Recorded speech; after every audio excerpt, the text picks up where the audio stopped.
কীর্তন এবং সৎসঙ্গের আয়োজন হয়েছে। এতক্ষণ আমরা অনেক অনেক আনন্দ উপভোগ করলাম, একটা স্বর্গীয় আনন্দ ভক্তজনের উপস্থিতিতে এবং এই সঙ্গীত পরিবেশনার মাধ্যমে আমরা যেন দয়ালের উপস্থিতি অনুভব করেছি। কিছুক্ষণ আগে অনেক ভাই যে সৎসঙ্গ উদ্দেশ্য এবং জয়ন্ত ভাইয়ের পিতৃদেবের সর্বাঙ্গীন মঙ্গল কামনা করে আমিও পরম দয়ালের চরণে জয়ন্ত ভাইয়ের পিতৃদেবের সর্বাঙ্গীন সুস্থতা, সুস্বাস্থ্য সমন্বিত ইষ্টপ্রাণ সুদীর্ঘ জীবন প্রার্থনা করি। শ্রী শ্রী ঠাকুরের একটা বাণী মনে হচ্ছে, বাণীটা হচ্ছে, প্রিয় পরমই জীবনের পরম উত্থান, তাকে যে বিশ্বাস করে, তাকে নিয়ে যে বাঁচে, সে মরেও মরে না। তার প্রতি বিশ্বাস অটুট রেখে যে বাঁচে, সে কখনই মরে না, অনন্ত জীবনের অধিকারী হয়। আমরা ভক্তজনের জীবনের বাস্তব রূপ, বাস্তব চেহারা দেখি। বহু ঘটনা বহুজনের জীবনে আছে। এখানে জয়ন্ত ভাইয়ের পিতৃদেবের জীবনও তাই ঘটছে। তাকে নিয়ে যে বাঁচে, বিশ্বাস করে, সে মরেও মরে না। মৃত্যু তাকে তার কাছে ভিড়তে পারে না। জন্মিলে মরিতে হবে, সে মৃত্যুটা স্মৃতিবাহী চেতনা যুক্ত, সেটা মৃত্যু নয়। ঠাকুর আরেকটা বাণীতে বলেছেন যে ঈশ্বর মৃত্যু চান, শয়তানও মৃত্যু চায়। ঈশ্বরও মৃত্যু চান, শয়তানও মৃত্যু চান। ঈশ্বর মৃত্যু চান মৃত্যুর, জীবন অভিসন্দনে আনন্দে উপচয়ী চেতনায় ফুল্ল ফলনে। মৃত্যুর মৃত্যু হোক, আর শয়তান মৃত্যু চায় জীবনের। শয়তান যে মৃত্যু চায়, সেটা চায় জীবনের, সত্তা। ঠাকুর বলছেন, মরো না, মেরো না, পারো তো মৃত্যুকেই নিকেশ করে দাও। এটাই পরম পিতার চাওয়া। এই মৃত্যুকে নিকেশ করতে গেলে যে যার প্রয়োজন, সেটাই ঠাকুর দিয়েছেন। এই যজন যাজন ইষ্টভৃতি সস্তৈনী এবং সদাচার, এর মাধ্যমে মানুষ মৃত্যুকে রহিত করতে পারে। মানুষের জীবনে দুটো চলনা আছে, একটা হচ্ছে জীবনমুখী চলনা, একটা হচ্ছে মৃত্যুমুখী। আমরা ভুলবশত তাকে না ধরে অজ্ঞানতার জন্য মৃত্যুমুখী চলি। তাই পরম পিতা যুগে যুগে আসেন। তিনি এসে মানুষকে আকর্ষণ করে, প্রেম দিয়ে, ভালোবাসা দিয়ে কাছে ডেকে এনে তিনি জীবনমুখী করে দেন। তাই তিনি গুরু, তাই তিনি পুরুষোত্তম, তাই তিনি পরম পিতা। তাতে যে যুক্ত হয়, সে এই অকাল মৃত্যু থেকে মুক্ত থাকে। বহু মানুষ জীবনকে উপভোগ করার অনেক সময় থাকা সত্ত্বেও আগেই চলে যেত।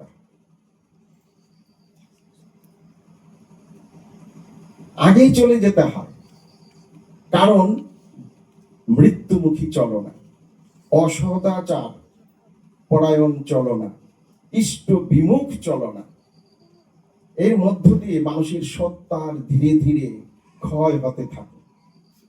একদিন তা প্রকাশ হয়, বেলুনটার মতো ফেটে যায়। এই আছে অস্তিত্ব, এই নাই। কিন্তু ঠাকুর সেটা চান না। ঠাকুর এই সৎ নাম দিয়ে মানুষের সত্তাটাকে ঊর্ধ্বমুখী করে দেন, ঊর্ধ্ব চেতন সম্পন্ন করে দেন, সুরত সম্বেগ জাগিয়ে দিয়ে জীবনের গতি বাড়িয়ে দেন, আরো গতিশীল করে। একমাত্র এই সৎনামী মানুষকে সেই ঊর্ধ্ব গতিশীল করে দেয়, যে গতি স্তব্ধ করার মতো শক্তি কারো নাই, তার ইচ্ছা ব্যতিরেকে।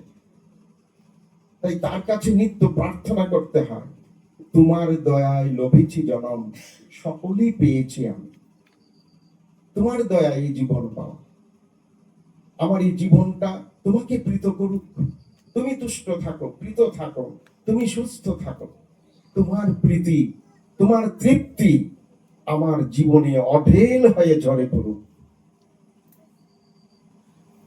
আমি চাই তোমাকে, আমি জীবন বুঝি না, মৃত্যু বুঝি না, আমি সুখ বুঝি না, অসুখ বুঝি না, আমি চাই তোমাকে, আমি তোমাকে বুঝি, তুমি চিরকাল আমার হয়ে থাকো।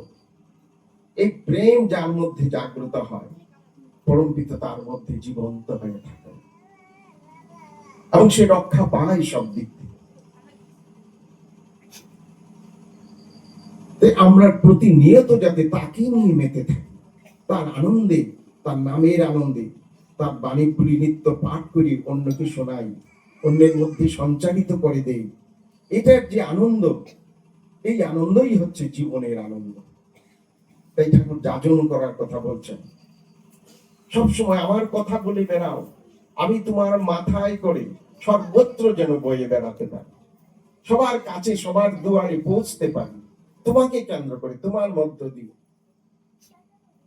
তার বাহন হয়ে আমি থাকি। আমি একটা ঘটনা বলছি, গল্পের আকারে যদিও। এক ভদ্রলোকের মৃত্যু হয়েছে, মৃত্যুর পর সে দেখে তার সামনে এক উজ্জ্বল জ্যোতি নিয়ে এক পুরুষ দাঁড়িয়ে আছে। সে অভিবাদন করে বলল, আপনি কে? আমি ভগবানের দূত, তোমাকে নিয়ে যাওয়ার জন্য এসেছি। তখন সে দেখলো এই তার দিব্য কান্তি চেহারা দেখে মুগ্ধ হয়ে গেছে। সে ভুলে গেছে সে যে মারা গেছে, সে যে দেহে নাই, দেহান্তরিত হয়েছে। সে বলছে, চলুন, এমনতর একজন দিব্য পুরুষের সঙ্গে যাওয়ার আনন্দে সে বেকুল হয়ে বলছে, চলুন। তো তিনি বলছেন যে দাঁড়াও। দাঁড়ালো, বলছে ওই যে সুটকেসটা রাখা আছে, এটা খুব সুন্দর বড় সুটকেস, বলছে এই সুটকেসটা হাতে নাও। তো নিতে গিয়ে বলছে, এই সুটকেসটাতে কি আছে? আমার যে জমানো টাকা পয়সা গুলো ছিল ব্যাংকে, সেগুলো আছে? তিনি বলছেন যে না, সেগুলো না। তবে কি আমার গয়নাগুলো, ব্যাংকের কেসে ছিল, বাড়িতে ছিল, সেই সব গয়নাগুলো, মূল্যবান গয়নাগুলো? তিনি বলছেন যে না, সেগুলো নয়। তবে কি আমার মূল্যবান জামা কাপড়গুলো, যে ব্র্যান্ডেড কোম্পানির অনেক দাম দিয়ে কেনা জামাগুলো, কি আছে? বলছে না, সেগুলিও নাই। বলে, তুমি কি আছে বলুন। তখন সেই দিব্য কান্তি পুরুষ বলছে, এই সুটকেসের মধ্যে আছে কতগুলো স্মৃতি। তুমি পৃথিবীতে এসে আজ পর্যন্ত যতদিন কাটিয়েছ, এই কাটানো মুহূর্তগুলো এর মধ্যে রাখা আছে। ভালো মুহূর্তগুলো, মন্দ মুহূর্তগুলো আছে। তোমার প্রকাশ্য আচরণের ব্যাপার স্মৃতিগুলো আছে, তোমার গোপন আচরণের স্মৃতিগুলো এর মধ্যে আছে। তুমি এটা নাও, নিয়ে চলো, আমরা পরম পিতার দরবারে যাই। সেখানেই তুমি দেখবে তোমার এই পৃথিবীতে কাটানো মুহূর্তগুলো, আর সেগুলো দেখে তুমি বিচার করবে, তুমি কি স্বর্গলোকে যাবে না নরকে যাবে, নাকি আবার পৃথিবীতে আসবে। তিনটাই অপশন, স্বর্গে যেতে পারো, নরকে যেতে পারো, আবার পৃথিবীতে আসতে, তুমি বিচার করবে। অর্থাৎ পরীক্ষার পর একজন পরীক্ষক যখন ছাত্রকে বিভিন্ন বিষয়ের খাতাগুলো দেয়, এগুলিতে যদি মার্ক, পাস মার্ক থাকে, তাহলে বলতে হয় না সে উপরের ক্লাসে গিয়ে বসতে পারে। সে নিজেই যদি দেখে ফেল মার্ক, ফিল্ড মার্কেরও একটা পার্সেন্টেজ আছে, মিনিমাম 20% পেতে হবে। 30% অ্যাবাভ হলে পাস, 20% হলে ফেল করলেও এই ক্লাসে থাকতে পারবে। আর যদি 20% এর নিচে হয় তাহলে এই ক্লাসে না, আরেকটু নিচে যেতে হবে। তুমি সেটা বিচার করবে সেই স্মৃতিগুলো দেখে, তুমি কেমন করে জীবনটা কাটালে পৃথিবীতে। পরম পিতাকে নিয়ে কাটিয়েছো না তোমার বৃত্তিগুলিকে নিয়ে কাটিয়েছো? বৃত্তিমুখী চলনায় চলেছো না ইষ্টমুখী চলনায় চলেছো? তুমি দেখো আমাদের জীবনে ঠাকুর বলছেন ইহকালে করবি যা তুই উন্নতি বা অবনতি, পরকালে করবে এটাই রে তোর কর্মের স্থির কোন গতি। এটাই রে তোর কর্মের স্থির পরকালে কোন গতি। আমি এখানে যা উন্নতি করি বা অবনতি করি, ইষ্টমুখী চলনার জন্য ইষ্ট দরকার। ইষ্টবিহীন যার চলন টুকরুমিতে তার মরণ। ইষ্টের চেয়ে থাকলে আপন, ছিন্ন ভিন্ন তার জীবন। তাই ইষ্ট আমাদের জীবনের মুখ্য হয়ে, ইষ্ট গ্রহণ করে মানুষের জীবনে পূর্ণতা আসে, সমস্ত অভাব সমস্ত কিছু দূরীভূত হয়, মন আনন্দে ভরে থাকে, তখন আর অন্য কিছু চাওয়ার থাকে না। তাকে পেলে হয় যে পাওয়া বিশ্বের যিনি ধাতারে। সবকিছু পাওয়া হয়ে যায় তাকে পেলে, তাকে পেয়ে আমরা তৃপ্তি লাভ করি। এই জন্য আমরা মহাভাগ্যবান যে আমরা তাকে পেয়েছি। আরো ভাগ্যবান যে তাকে প্রত্যেকের ঘরে ঘরে প্রত্যেকের দরবারে পৌঁছে দেওয়ার দায়িত্ব পেয়েছি। তিনি কিন্তু বড় আশা করে আমাদের দিকে তাকিয়ে আছেন, আমরা তার কথা বলে বেড়াই কিনা, প্রত্যেকের কাছে তার কথা নিবেদন করি কিনা। ঠাকুর বলছেন আমি বড় আশা নিয়ে তোমাদের দিকে চেয়ে থাকি। আর এই কাজ যখন তোমরা করো তখন আমি তোমাদের শক্তি দেই, বুদ্ধি দেই, চেতনা দেই, যাতে তোমরা আমাকে নিবেদন করতে পারো, বিতরণ করতে পারো। দদামি বুদ্ধি যুগাত ত্বাং যেন মামুপজান্তিতে মচ্চিত্ত মদ্গত প্রাণাবুধায়ন্ত পরস্পর। যারা পরস্পর আমার কথা বলে আমি বুদ্ধি যোগান দিই তাদের, তাদের বুদ্ধিতে আমি জাগ্রত থাকি। তাই তাকে জাগ্রত রাখার একটাই মাধ্যম, একদিকে যেমন নাম জপ করে ইষ্টের চেতনা জাগ্রত রাখা, ইষ্টের কথাগুলো অন্যকে বলা, এর মধ্য দিয়ে আমার মধ্যে তিনি জাগ্রত হয়ে থাকেন। আর আমার চেতনার বিকাশ ঘটে, বোধের বিকাশ ঘটে। কোথায় ভুল, কোথায় ভ্রান্তি, কোথায় ত্রুটি সেটা আমি বুঝতে পারি, নিজেকে সংশোধন করতে পারি। আর নিজেকে সংশোধন করা মানেই পরিবারকে সংশোধন করা, পরিবেশকে সংশোধন করা। আমার জন্য সবাই দায়ী, আমার একটা ভুল আচরণের জন্য, ভুল সিদ্ধান্তের জন্য আমার পরিবার, পরিবেশ, দেশ, সমাজ, রাষ্ট্র প্রত্যেকের জন্য আমি দায়ী। তাই ঠাকুর বলছেন যে অন্যে বাঁচায় নিজে থাকে ধর্ম বলে জানিস না। আমি দীক্ষা নিয়েছি, আমি ধর্মকে গ্রহণ করেছি, আমার যদি ধার্মিক চলনা না থাকে আমি কিন্তু ধার্মিক নই।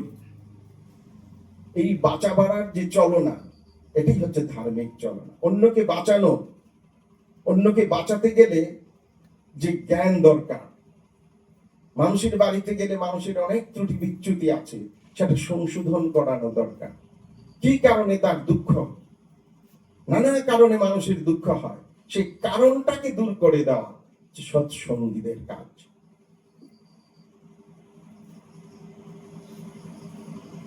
তাই ঠাকুর বলছেন মানুষ কিন্তু অভাবে আছে। অভাব মানে হচ্ছে ইষ্টের সঙ্গে ভাব না থাকা। ইষ্টে যদি না রইল ভাব, অভাব কি আর যায়? ডাইনি অভাব নানান ধাঁচে রক্ত চুষে খায়। ভাবির সাথে না করলে ভাব, অভাব যাবে কিসে? সব চাওয়াটা ওই ভাব হারা তোর তাই তো হারা দিছে। তার সঙ্গে ভাব করা, তার সঙ্গে যুক্ত থাকা এবং যুক্ত থেকে নিজে হয়ে ওঠা, এটাই হচ্ছে ভাব। ভাব কথাটা এসেছে ভূ ধাতু থেকে। ভূ ধাতুর অর্থ হচ্ছে হওয়া।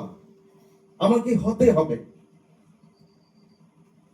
না করে যে পেতে চায়, দুঃখ তার পিছে থাকে। কর্ম নাই, চিন্তা সৎ, পাথর পেছল নরক পথ। আবার বলছেন যা ইচ্ছা তাই করবে তুমি, তা কিন্তু চলবে না। ভালো ছাড়া মন্দ করলে পরিস্থিতি ছাড়বে। এই জগতে ভালো হচ্ছে একমাত্রই সদ্গুরু, সৎনাম, সৎসঙ্গ, যজন যাজন ইষ্টভৃতি, স্বস্তিনী সদাচার।